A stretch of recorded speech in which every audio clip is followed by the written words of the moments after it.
बिस्मिल्लाहिर्रहमानिर्रहीम। खातिन हज़रात, मैं हूं अख्तर अब्बास और नए व्लॉग के साथ हाज़िर। राबिया का सवाल है जिस पे हम आज बात करेंगे, मगर ये सवाल बहुत सारी लड़कियों का है क्योंकि एक सवाल को जब हम चुनते हैं तो उसकी खूबी ये देखते हैं कि वो कितने लोगों को फैज़ पहुंचाएगा। मगर उस सवाल को लेने से पहले साथ ही इफ़्फ़त का है कि सर बेशक आपने अपनी इज़्ज़त के हवाले से जो टिप्स बताएं इज़्ज़त बचाने के लिए, उन्होंने आगे कहा कि सर अगर हाथ में डंडा आ जाए तो उसको उठा के मारना चाहिए, जूता आ जाए नहीं बेटा जूते से कुछ नहीं होगा, जूता छोटा सा होता है, डंडा ठीक है, या उसका अगर सर फोड़ सकते हैं तो बहुत बेहतर है। वो कहती हैं कि उसके अगले 2 दांत तोड़ देने चाहिए। मेरे बच्चे, अगले दांत तोड़ने के लिए आपका निशाना ठीक होना चाहिए और डंडा साथ हमने रखा हुआ तो नहीं होगा, पता थोड़ी होता है कि इस बदबख्त ने आपकी इज़्ज़त पे हमला करना है। तो दांत तोड़ने के लिए एक चीज़ और हो सकती है कि ये जो हम मर्दों में से कहते हैं कुसुन, तो ये जो मुक्का है इस जगह से या इस जगह से, इसमें बड़ी जब गुस्सा भी हो, नफ़रत भी हो और अगले बंदे को सज़ा देनी हो तो फिर खींच के अगले दांतों पे, इसे कहते हैं यहाँ मारना चाहिए। वैसे यहाँ मारने का भी बड़ा फ़ायदा होता है, ये भी यहाँ से एक दांत टूट जाता है, बाद में थोड़ी पेन होगी, वक्ती तौर पे नहीं होगी, तो बाद में बंदा ज़रा उसको सहला लेता है। अच्छा, इस वक्त हम लाइट मूड में बात कर रहे हैं। ज़िंदगी का ये जो ज़ख्म है, ये खामोशी से सह जाना और अपनी इज़्ज़त को लुटते हुए देखना या लुटने देना, इससे ज़्यादा तकलीफ़ दे, इससे ज़्यादा इंसल्टिंग और इससे ज़्यादा दुख देने वाली या इससे ज़्यादा अपनी ज़िंदगी में हारने वाली कोई और चीज़ नहीं है। हारना नहीं है, रब ने आपको हारने के लिए पैदा नहीं किया। मैंने अपनी सारी ज़िंदगी का निचोड़ ये देखा है कि अल्लाह ने मुझे और आपको नाकाम होने के लिए पैदा नहीं किया। नाकाम लोग करते हैं, नाकामी हमारी अपनी गलतियों की वजह से होती है। इसी तौर पे हमें लोगों के हाथों से लुटने के लिए, बर्बाद होने के लिए पैदा नहीं किया। जब हम गैस ठीक नहीं कर पाते, जब हम किसी को जज ठीक नहीं कर पाते तो मसला होता है। अब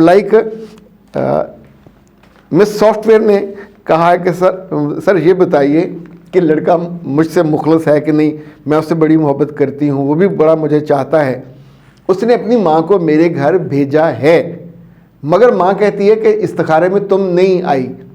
मेरे बच्चे, अब इस वाले मामले में अक्ल ये कहती है, आप लड़कियों को पसंद करते हो, लड़का आपको पसंद करता है, माँ पसंद नहीं करती और माँ की चॉइस आप नहीं हो, और वो लड़का अपनी माँ को छोड़ के आपको अलग नहीं रखेगा, रख नहीं सकता होगा ना, क्योंकि ऐसे कितने केसेस होते हैं, बाप नहीं है या घर में बच्चा बड़ा है और माँ बाप से वो कमिटेड है, तो सोचिए वो माँ की मानेगा या आपकी मानेगा। आप चंद घंटों की उसकी दोस्त हो, फ़ोन पे या जब मिले तो माँ तो 24 घंटे उसके साथ है, माजी में भी, हाल में भी, मुस्तकबिल में भी। तो माँ का ये बहाना नहीं है, ये आपके लिए, जिसे वो हिंदी में कहते हैं चेतावनी है, ये सीधा सीधा ऐलान है कि बीबी रानी तुम उल्टी भी लटक जाओ तो मेरे घर दुल्हन बन के नहीं आ सकती। और उन्होंने बोझ सारा डाला है इस्तिखारे पे, यानी इस्तिखारे का मतलब होता है कि अपने बेटे को वो ये बताएंगी कि मुझे अल्लाह की तरफ से ये हदायत मिली है। तो अल्लाह वैसे इस्तिखारों में आके इस तरह नहीं बताते, ये उस वक्त आपकी अपनी इंटेंशन होती है। इस्तिखारे में आम तौर पे जो हम चाह रहे होते हैं उसके हक़ में, और अगर जो नहीं चाह रहे होते तो उसके मुखालिफ में जो सीन हमको दिखाया जाता है। इस्तिखारे में कोई बंदा के तकरीर नहीं करता कि ख़वातीन हज़रात अभी जाएं और जाके ये शादी तोड़ दे या कर ले। इस्तिखारे में सिम्टम्स होते हैं, एक हल्की सी आप जैसी चीज़ अलाइन हो जाती है, ये दिल मुतमईन हो जाता है। मगर बहुत से लोगों को मैं पर्सनली जानता हूँ, मेरे पास क्लाइंट हैं, और ख़वातीन के मामले में ये कसरत है, ये अल्लाह रसूल के नाम पे झूठ बोलती हैं तवज्जो लेने के लिए। समटाइम तो ये तक कह देते हैं या कह देती हैं, मर्द भी ये करते हैं कि मैंने ख्वाब में नबी सल्लल्लाहु अलैहि वसल्लम को देखा, मैंने ख्वाब में फ़लाँ को देखा, हालांकि उन्हें नहीं, आप उनकी शक्ल देख के पता होता आपको कि झूठ बोल रहे हैं, लेकिन वो बार बार ये कह रहे होते, ना आप उसकी तरदीद कर सकते ना तस्दीक कर सकते हैं, मगर उनकी जो इंटेंशन है उनके लिए वो गुनाह का बायस होती है, नहीं करना चाहिए। इसी तौर पे इस्तिखारा जिसकी शादी हो वो करेगा, اس کے لیے کوئی محلے والا، کوئی امام، کوئی پیسے لے کے یا کوئی اور نہیں کرے گا. اب یہ معاملہ سیدھا سیدھا لڑکے کا ہے، اس کی شادی ہونی ہے، وہ استخارہ کرے. تو اماں نے جب استخارہ کیا، نہ وہ آپ کو جانتی تھی، نہ آپ کی ماں کو، نہ باپ کو، نہ کسی کے نام کو، تو جس چکر میں انہوں نے استخارہ کر دیا. اور اب آپ اس پہ امید رکھ کے، آس رکھ کے اپنی زندگی کے کئی سال برباد کر لو گے تو ظاہر ہے نقصان ہوگا. اچھا جی، اب وہ جو رابعہ کا سوال تھا جو آج میں نے چنا تھا، اس کے لیے وقت تھوڑا بچا. وہ کہتی ہیں کہ میں 29 سال کی ہوں اور میری شادی 22 سال کے لڑکے سے ہو رہی ہے. تو سر جی مجھے ٹپس دیں کہ شادی کیسے چلے گی. میرے بچے، اب یہ اتنی سیدھی بات نہیں ہے، اسی کے لیے پرسنل کاؤنسلنگ کی جاتی ہے. اور پرسنل کاؤنسلنگ میں نہ صرف دیکھیں نا، آپ کا جو ایج فیکٹر ہے، آپ جلدی بوڑھے ہو جاؤ گے.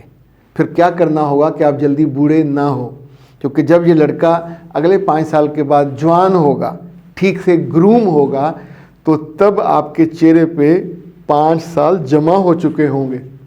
آپ کا جسم اگلے 5 سال میں تھوڑا ڈھلکنے لگ جائے گا.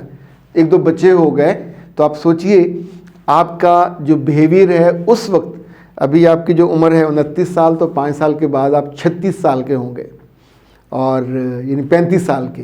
تو 35 سال میں آپ کا بیہیویئر بھی ماں جیسا ہو جائے گا، اور طرح سے اسے بیہیو کریں گے. تو پھر وہ آپ سے جان چھڑائے گا، پھر وہ کہیں باہر محبت ڈھونڈے گا، پھر وہ کہیں باہر جا کے رومانس کرنا چاہے گا، پھر آپ تنگ پڑو گے.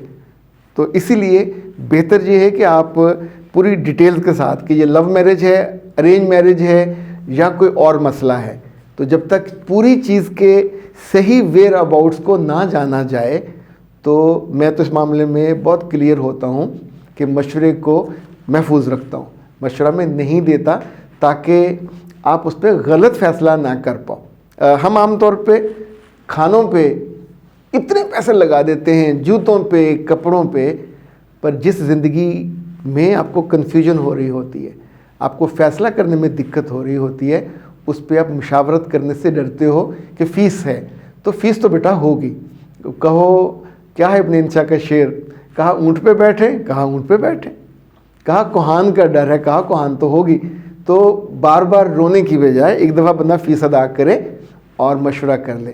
میں بہت سارے ایسے خواتین و حضرات کو جانتا ہوں کہ جو سمجھداری کی وجہ سے ہر 1-2 ماہ کے بعد رابطہ کرتے ہیں، اپنی زندگی کے جو ایشوز ہوتے ہیں. دیکھیں آپ اپنے خاندان میں ڈسکس کرو گے تو سارے لیٹ ڈاؤن کرتے ہیں کہ یہ حماقت کیا ہے، یہ کیا، آپ کے رازوں کو جان لیتے ہیں. دوستوں سے ڈسکس کرو گے کہ دوست آپ کو ویلیو دینا کم کر دیتے ہیں کہ یہ تو حماقت والی باتیں کرتی ہے یا کرتا ہے.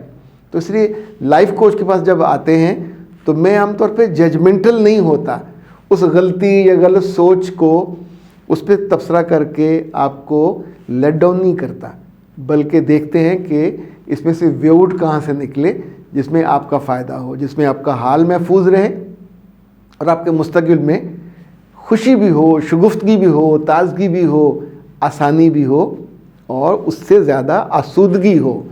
چونکہ سب کچھ ہو اور دل میں اور روح میں اور جسم میں آسودگی نہ ہو تو زندگی کا بوجھ بہت بڑھ جاتا ہے، پھر اٹھایا نہیں جاتا. اختر عباس کو دیجیے اجازت. السلام.